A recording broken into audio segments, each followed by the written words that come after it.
Vijayawada Kanakadurgamma temple. అది 1955వ సంవత్సరం. అప్పుడు ఏపీ అవ్వడానికి ఎగ్జాక్ట్ గా 1 ఇయర్ ముందు రోజులు మారాయి అని ఒక మూవీ రిలీజ్ అయింది. అది అక్కినేని నాగేశ్వరరావు గారు యాక్ట్ చేసినటువంటి మూవీ. దీనికి మన టెంపుల్ కు ఒక రిలేషన్ ఉంది. మూవీ చాలా పెద్ద హిట్ అయింది. రైతులకు రిలేట్ అవ్వడంతో మన స్టేట్ అంతా ఆల్మోస్ట్ ఈ సినిమాను చూశారు. ఈ మూవీ చూడ్డానికి మనుషులే వస్తారు అనుకున్నాం, కానీ విజయవాడ మారుతి థియేటర్ లో నార్మల్ మనుషులతో పాటు ఒక ఆవిడ కూడా కూర్చుని మరి మూవీ చూస్తుంది.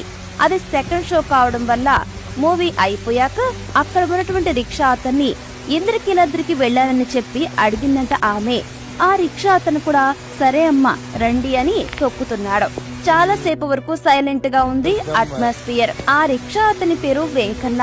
రిక్షాను కష్టపడి తొక్కుతున్నాడు. ఇంతలో ఎత్తొచ్చింది.